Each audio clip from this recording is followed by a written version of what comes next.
A few months back, Cor Case wanted to grow a leafy green that's hard to find in Vancouver. So it's bitter, hey? Mm-hmm.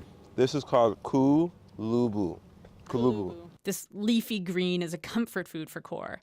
It grows in Uganda, where his family's from. He says it's also kind of rare in Vancouver. So if you want to eat it, you have two options.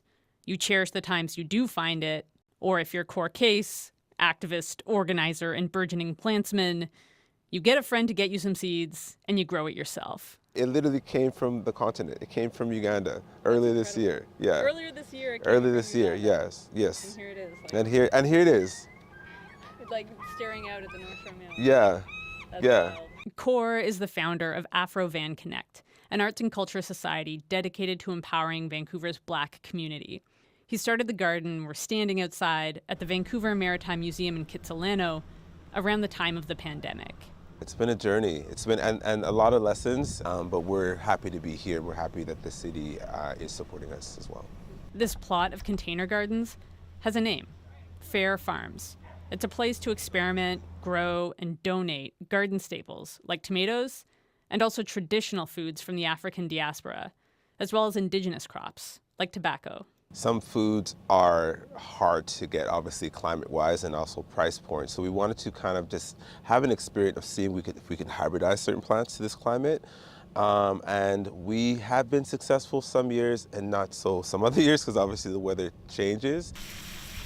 Cor's work represents a broader effort to revitalize Afrocentric farming. Less than 1% of farm operators in Canada are Black. And even though BC has the most diverse population of farm operators in the country, Toyin Kayo Ajayi, founder of the Canadian Black Farmers Association, says he only knows of one Black farm owner in the province, himself. I think I'm probably the only Black farmer with a status in BC. Toyin says interest in growing Afrocentric food is growing. And growing local will make it more affordable and accessible. We need more people in that industry. If you don't have more people in the industry, there is no way we'll be able to make that culturally preferred food available in an abundant way. And there's a rich history of Black farming in BC. Many Black settlers, like Salt Spring Island's Sylvia Stark, were farmers.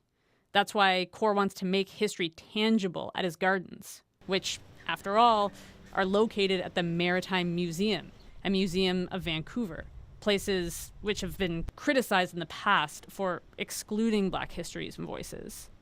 This isn't lost on Cor, and it's also not lost on Denise Fong, Museum of Vancouver's curator of urban cultures. There's a lot of trust building that needs to happen. And with programs like these, where we're starting with a small project that's very focused on what the communities are already doing, is a way in which we want to start building that connection. Because in many ways, we haven't had that connection or opportunity before to do this work collaboratively. We're interested in creating intentional Black spaces, and a Black space encompasses a lot of things. One thing that I think is important is history, legacy, culture. Food, music, art. That's why within these gardens, integrating a level of understanding of cultural history as well as relevance, it makes it not just a garden. It makes it actually like a living installation. Making food accessible, giving people a chance to learn about the past, and connecting those histories to the work underway today. For Cor, that's what this living installation was made for.